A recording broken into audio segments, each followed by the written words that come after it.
ತಿಳಿಗನ್ನಡ ದ್ವಿತೀಯ ಭಾಷಾ ಕನ್ನಡ ಭಾಗ 2 10ನೆಯ ತರಗತಿ. ನಿಟ್ಟೋಟದಲ್ಲಿ ಹಾಯ್ದನು ಬಿಟ್ಟ ಮಂಡೆಯಲ್ಲಿ. ಕುಮಾರವ್ಯಾಸ, ಗದುಗಿನ ನಾರಾಯಣಪ್ಪ. ಅಭ್ಯಾಸ 2025-26 ಕವಿ ಪರಿಚಯ. ಫಸ್ಟ್ ಪದಗಳ ಅರ್ಥ ನೋಡೋಣ, ಸೆಕೆಂಡ್ ಪ್ರಶ್ನೆಗಳಿಗೆ ಉತ್ತರ, ಆಮೇಲೆ ಭಾಷಾಭ್ಯಾಸ, simple and short notes. Kumaravyasa ಕೃತಿಕಾರರ ಪರಿಚಯ. ನಿಜನಾಮ ನಾರಾಯಣಪ್ಪ, ಊರು ಗದುಗಿನ ಹತ್ತಿರ ಕೋಳಿವಾಡ. ಕಾಲ ಸುಮಾರು 15ನೇ ಶತಮಾನ. ವ್ಯಾಸಮುನಿಗಳು ಸಂಸ್ಕೃತದಲ್ಲಿ ಬರೆದ ಮಹಾಭಾರತವನ್ನು ಕನ್ನಡದಲ್ಲಿ ರಚಿಸಿದ್ದರಿಂದ ಇವರಿಗೆ ಕುಮಾರವ್ಯಾಸ ಎಂಬ ಹೆಸರು ಬಂದಿದೆ. ಪ್ರಮುಖ ಕೃತಿಗಳು ಕರ್ನಾಟಕ ಭಾರತ ಕಥಾಮಂಜರಿ, ಇದು ಇವರ ಅತ್ಯಂತ ಪ್ರಸಿದ್ಧ ಕೃತಿ. ಇದಕ್ಕೆ ಕನ್ನಡ ಭಾರತ, ಕುಮಾರವ್ಯಾಸ ಭಾರತ, ಗದುಗಿನ ಭಾರತ ಎಂಬ ಹೆಸರುಗಳಿವೆ. ಐರಾವತ, ಇದು ಇವರ ಮತ್ತೊಂದು ಕೃತಿ ಎಂದು ಹೇಳಲಾಗುತ್ತದೆ. ಬಿರುದು, ಇವರು ತಮ್ಮ ಕಾವ್ಯದಲ್ಲಿ ರೂಪ ಅಲಂಕಾರಗಳನ್ನು ಅತಿ ಹೆಚ್ಚಾಗಿ ಮತ್ತು ಅದ್ಭುತವಾಗಿ ಬಳಸಿದ್ದರಿಂದ ಇವರನ್ನು ರೂಪಕ ಸಾಮ್ರಾಜ್ಯ ಚಕ್ರವರ್ತಿ ಎಂದು ಕರೆಯಲಾಗುತ್ತದೆ. ಕಾವ್ಯಶೈಲಿ, ಇವರ ಭಾರತವು ಭಾಮಿನಿ ಷಟ್ಪದಿ ಛಂದಸ್ಸಿನಲ್ಲಿದೆ. ಈ ಕೆಳಗಿನ ಪ್ರಶ್ನೆಗಳಿಗೆ ಒಂದು ವಾಕ್ಯದಲ್ಲಿ ಉತ್ತರಿಸಿ. ಫಸ್ಟ್, ಕೌರವನ ಸೇನೆಯು ಉತ್ತರನಿಗೆ ಹೇಗೆ ಕಾಣಿಸಿತು? ಉತ್ತರನಿಗೆ ವಿಶಾಲವಾದ ಸಾಗರ, ಕಡಲು ದಂತೆ ಕಾಣಿಸಿತು. ನೆಕ್ಸ್ಟ್ ಸೆಕೆಂಡ್, ಉತ್ತರನು ನಿಟ್ಟೋಟದಲ್ಲಿ ಓಡಿದ್ದು ಏಕೆ? ಕೌರವನ ಸೇನಾಸಾಗರವನ್ನು ನೋಡಿ ಭಯಗೊಂಡು ಉತ್ತರನು ನಿಟ್ಟೋಟದಲ್ಲಿ ಓಡಿದನು. ನೆಕ್ಸ್ಟ್, ಧುರಕ್ಕೆ ಯುದ್ಧಕ್ಕೆ ಬೆನ್ನು ಹಾಕಿದರೆ ಏನು ಪ್ರಾಪ್ತಿಯಾಗುತ್ತದೆ? ಧುರಕ್ಕೆ ಬೆನ್ನು ಹಾಕಿದರೆ ಪಾಪ ಪ್ರಾಪ್ತಿಯಾಗುತ್ತದೆ. Next question number 4. ಅರ್ಜುನನು ಯಾರನ್ನು ನಾಡನರಿ ಎಂದು ಕರೆದಿದ್ದಾನೆ? ಉತ್ತರ, ಅರ್ಜುನನು ಉತ್ತರನನ್ನು ಅಥವಾ ಉತ್ತರ ಕುಮಾರನನ್ನು ನಾಡನರಿ ಎಂದು ಕರೆದಿದ್ದಾನೆ. ಹೆಚ್ಚುವರಿ ಪ್ರಶ್ನೆಗಳು ಮತ್ತು ಉತ್ತರಗಳು ಪಾಸ್ ಮಾಡಿಕೊಂಡು ಬರೆದುಕೊಳ್ಳಿ. ನೆಕ್ಸ್ಟ್, ಆ ಕೆಳಗಿನ ಪ್ರಶ್ನೆಗಳಿಗೆ 3 ಅಥವಾ 4 ವಾಕ್ಯಗಳಲ್ಲಿ ಉತ್ತರಿಸಿರಿ. ಫಸ್ಟ್, ಶತ್ರು ಬಲಕ್ಕೆ ನಮೋ ಎಂದು ಉತ್ತರನು ಏಕೆ ಹೇಳಿದನು? ಉತ್ತರ, ಅಂತಃಪುರದಲ್ಲಿ ಸ್ತ್ರೀಯರ ಮುಂದೆ ಪ್ರತಾಪವನ್ನು ಮೆರೆದು ಅರ್ಜುನನ ಸಾರಥ್ಯದಲ್ಲಿ ರಥವನ್ನೇರಿ ಬಂದು ದೂರದಿಂದಲೇ ಕೌರವ ಸೈನ್ಯವನ್ನು ಕಂಡು ಉತ್ತರ ಹೆದರಿ ನಡುಗುತ್ತಾನೆ. ಸೈನ್ಯವು ತನ್ನ ಕಣ್ಣಿನ ಅಳತೆಗೂ ಮೀರಿದೆ, ಅಗಾಧವಾಗಿದೆ. ಈ ಸೈನ್ಯದೊಂದಿಗೆ ತಾನು ಹೋರಾಡಲಾರೆ. ದೇಹ ಸಹಿತ ಜೀವಿಸಿದ್ದರೆ ಮುಂದೆ ಏನಾದರೂ ಅದ್ಭುತವನ್ನು ಕಾಣಬಹುದು. ಈ ಸೇನೆಯನ್ನು ಗೆಲ್ಲಲು ಈಶ್ವರನಿಗೆ, ಶಿವನಿಗೆ ಮಾತ್ರ ಸಾಧ್ಯ. ಹೀಗೆ ಕೌರವನು ಸೈನ್ಯವನ್ನು ಕಂಡು ಹೆದರಿ ಉತ್ತರ ಶತ್ರು ಬಲಕ್ಕೆ ನಮೋ ಎಂದನು. ನೆಕ್ಸ್ಟ್, ಒಡಲು ಒಡೆಯುವಂತೆ ಅರ್ಜುನನು ಮನದಲ್ಲಿ ನಗಲು ಕಾರಣವೇನು? ಉತ್ತರ, ಕೌರವನೊಡನೆ ಯುದ್ಧ ಮಾಡುತ್ತೇನೆಂದು ರಥವೇರಿ ಬಂದ ಉತ್ತರ ಕುಮಾರ ಕೌರವರ ಸೈನ್ಯವನ್ನು ದೂರದಿಂದಲೇ ನೋಡಿ ಗಾಬರಿಗೊಳ್ಳುತ್ತಾನೆ. ಇದನ್ನು ಗೆಲ್ಲಲು ಈಶ್ವರನೊಬ್ಬನಿಂದ ಸಾಧ್ಯ. ಬದುಕಿದ್ದರೆ ಮುಂದೆ ಅದ್ಭುತಗಳನ್ನು ನೋಡಬಹುದು ಎನ್ನುತ್ತಾನೆ. ಅವನ ಭಯವನ್ನು ಕಂಡ ಸಾರಥಿ ಅರ್ಜುನ ರಥವನ್ನು ಮುಂದೂಡುತ್ತಾನೆ. ಆಗ ಉತ್ತರ ಇವನು ತನ್ನನ್ನು ಕೊಲ್ಲುತ್ತಾನೆ ಎಂದು ಹೆದರಿ ರಥದಿಂದ ಧುಮುಕಿ ಓಡುತ್ತಾನೆ. ಅರಮನೆಯ ಅಂತಃಪುರದಲ್ಲಿ ಹೆಂಗಳೆಯರ ಮುಂದೆ ಪ್ರತಾಪವನ್ನು ತೋರಿದವನು ಈಗ ಜೀವ ಭಯದಿಂದ ಕೆದರಿದ ತಲೆಯೊಡನೆ ಕದ್ದು ಓಡುವುದನ್ನು ಕಂಡು ಅರ್ಜುನನಿಗೆ ಒಡಲು ಒಡೆಯುವಂತೆ ಮನದಲ್ಲಿ ನಗು ಬಂದಿತು. Next question number 3. ಕಾದು ನಡೆ ಎಂದು ಅರ್ಜುನನು ಉತ್ತರನನ್ನು ಏಕೆ ಒತ್ತಾಯಿಸಿದನು?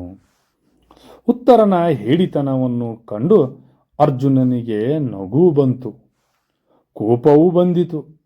ಓಡುತ್ತಿದ್ದ ಉತ್ತರನನ್ನು ಹಿಡಿದು ನಿಲ್ಲಿಸಿ ಅಂತಃಪುರದಲ್ಲಿ ಮಹಿಳೆಯರ ಸಭೆಯಲ್ಲಿ ಬಾಯಿಗೆ ಬಂದಂತೆ ಮಾತನಾಡಿದ.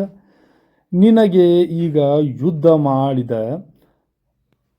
ಹಾಗೆ ಏನಾಯಿತು?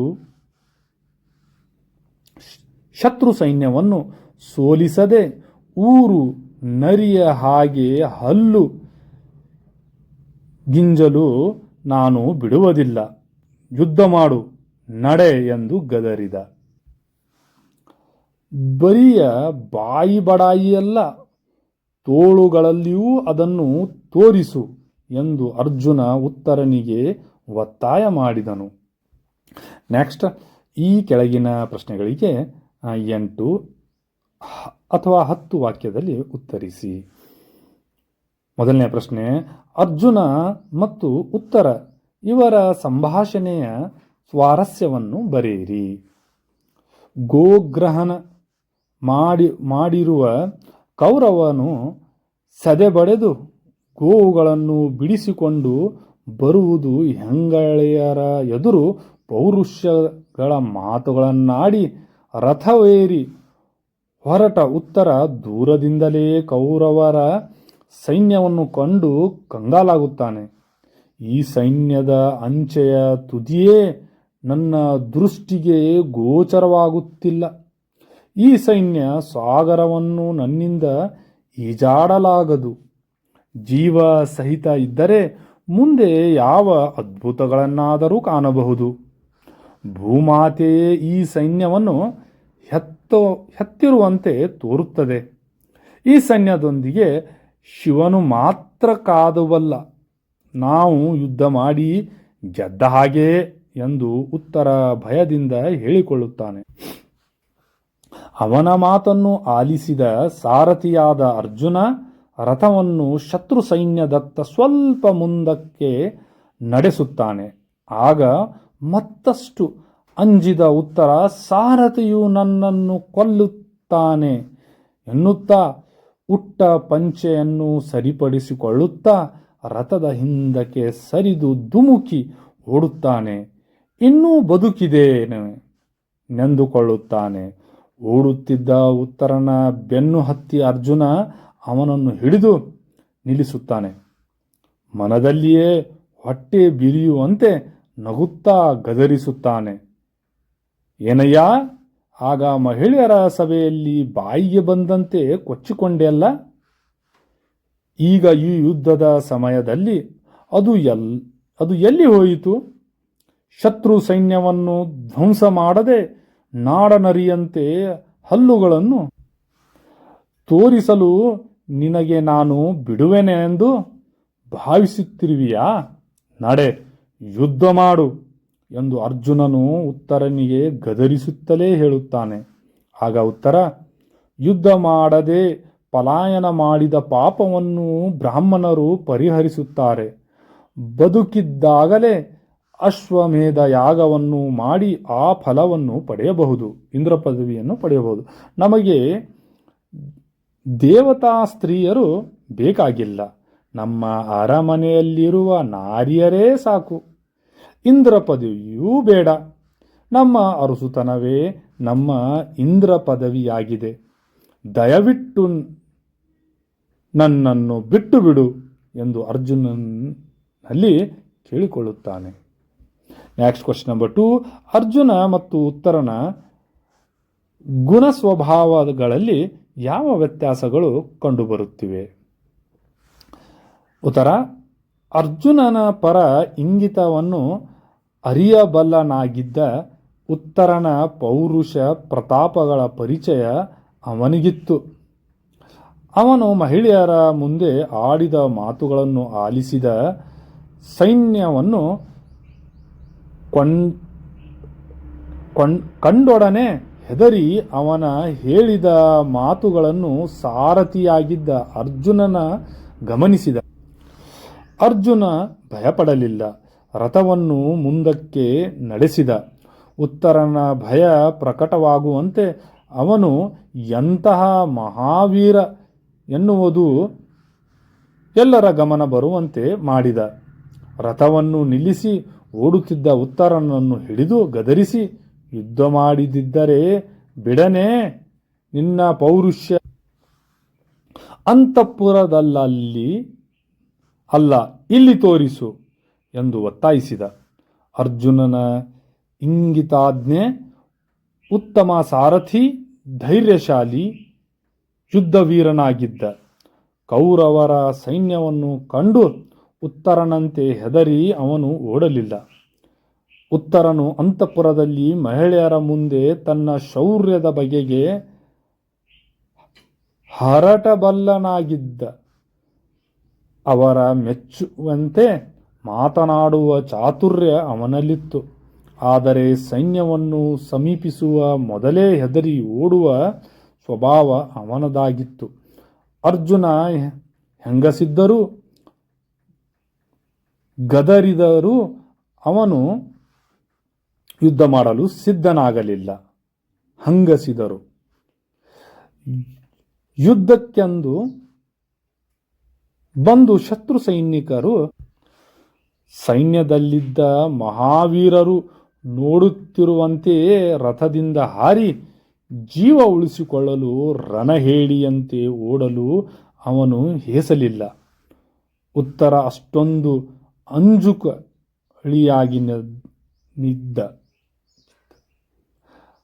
ರಣಭೀಮರಾಗಿದ್ದ.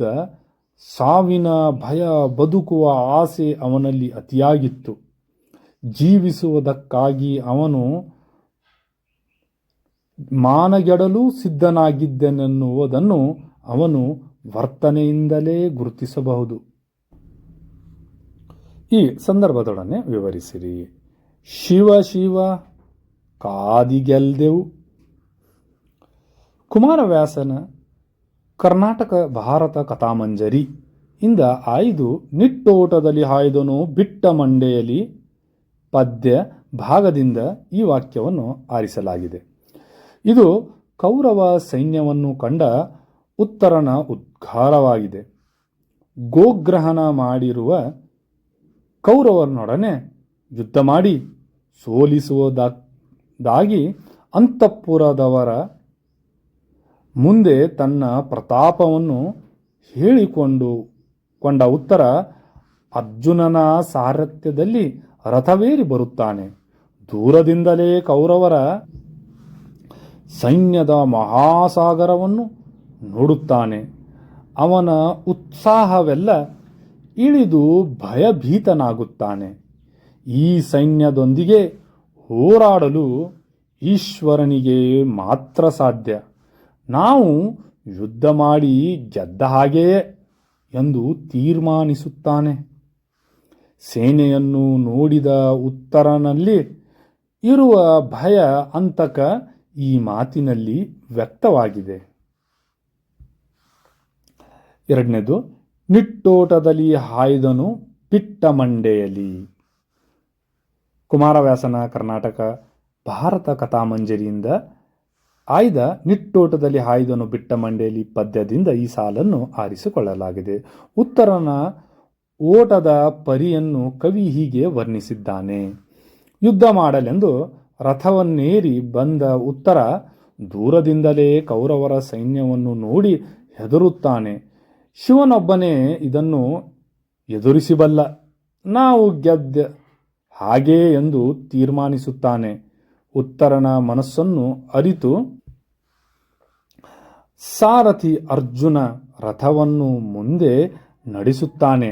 ಆಗ ಇನ್ನಿಷ್ಟು ಹೆದರಿದ ಉತ್ತರ, ಇವನು ನನ್ನನ್ನು ಕೊಲ್ಲುತ್ತಾನೆ ಎಂದು ಜೀವ ಭಯದಿಂದ ನಡುಗಿ ರಥದಲ್ಲಿ ಹಿಂದೆ ಸರಿದು ನಿಂತು ಕೆಳಗೆ ಹಾರಿ ಓಡುತ್ತಾನೆ. ಆ ಓಡುವ ರಭಸದಲ್ಲಿ ಅವನ ತಲೆಯ ಕೂದಲು ಕೆದರಿ ಹಾರಾಡುತ್ತದೆ. ಬದುಕಿದರೆ ಸಾಕೆಂದು ಯಾವ ಪರಿಯೂ ಇಲ್ಲದೆ ಓಡುವ ಅವನ ಚಿತ್ರವನ್ನು ಕವಿ ಈ ಸಾಲುಗಳಲ್ಲಿ ಸುಂದರವಾಗಿ ಚಿತ್ರಿಸಿದ್ದಾರೆ. ಮೂರನೇದು, ನಾಡನರಿಯೋಲು ಹಲ್ಲುಗಿರಿಯೇ ಬಿಡುವೆನೋ. ಸೇಮ್ ಏನು, ಕುಮಾರವ್ಯಾಸನ ಕರ್ನಾಟಕ ಭಾರತ ಕಥಾ ಮಂಜರಿಯಿಂದ ಆಯ್ದ ನಿಟ್ಟೋಟದಲ್ಲಿ ಹಾಯ್ದನು ಬಿಟ್ಟ ಮಂಡೆಯಲ್ಲಿ ಪದ್ಯದಿಂದ ಈ ಹೇಳಿಕೆಯನ್ನು ಎತ್ತಿಕೊಳ್ಳಲಾಗಿದೆ. ಅರ್ಜುನನು ಉತ್ತರನಿಗೆ ಹೀಗೆಂದು ಗದರಿಸುತ್ತಾನೆ. ಯುದ್ಧ ಮಾಡಲು ಮಹಾ ಅಬ್ಬರದಿಂದ ಬಂದ ಉತ್ತರ ಕೌರವರ ಸೇನೆಯನ್ನು ಸಮೀಪಿಸುವ ಮೊದಲೇ ಹೆದರಿ ಜೀವ ಉಳಿಸುವುದರೆ ಸಾಕೆಂದು ಭಾವಿಸುತ್ತಾ ರಥದಿಂದ ಜಿಗಿದು ಓಡುತ್ತಾನೆ. ಸಾರಥಿಯಾಗಿದ್ದ ಅರ್ಜುನ ಓಡುತ್ತಿದ್ದ ಉತ್ತರನನ್ನು ಹಿಡಿದು ನಿಲ್ಲಿಸಿ ಹಂಗಿಸುತ್ತಾನೆ. ಹುಲಿ ಸಿಂಹಗಳು ಬೇಟೆಯಾಡುವಲ್ಲಿ ಹೋಗಿ ಹುಲ್ಲುಗಿಂಜುವ ನರಿಯಂತೆ ನೀನು ನಡೆದುಕೊಳ್ಳಲು ಬಿಡುವುದಿಲ್ಲ. ಯುದ್ಧ ಮಾಡು, ನಡೆ ಎಂದವನಿಗೆ ಹೇಳುತ್ತಾನೆ.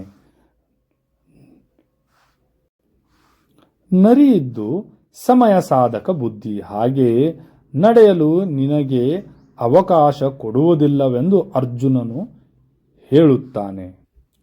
ನೆಕ್ಸ್ಟ್ 4ನೇದು, ಎಮ್ಮರಮನೆಯ ನಾರಿಯರೇ ಸಾಕು.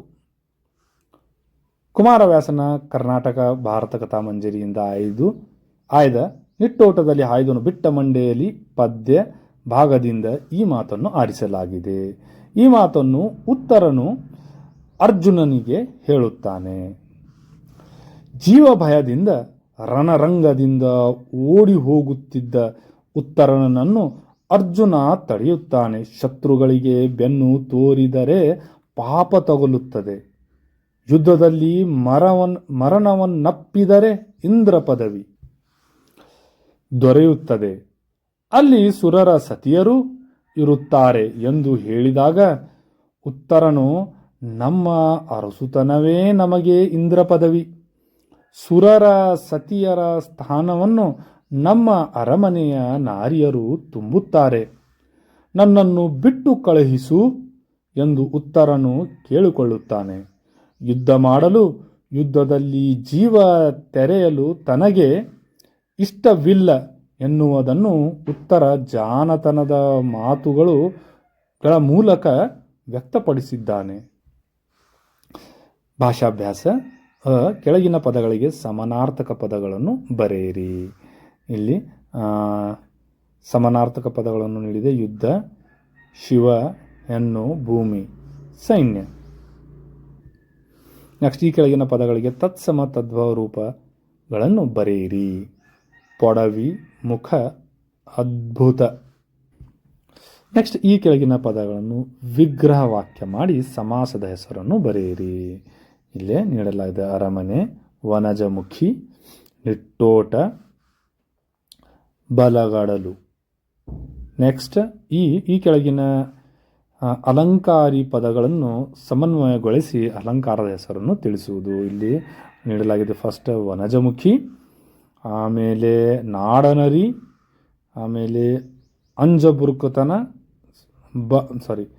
ಬಲಗಡಲು. ಈ ಮೂರುಗಳನ್ನು ನೀಡಲಾಗಿದೆ. ಇಲ್ಲಿ ಇದಿಲ್ಲ. ನೀವು ಇದನ್ನು ಪಾಸ್ ಮಾಡಿಕೊಂಡು ಸರಿಯಾಗಿ ಬರೆದುಕೊಳ್ಳಿ.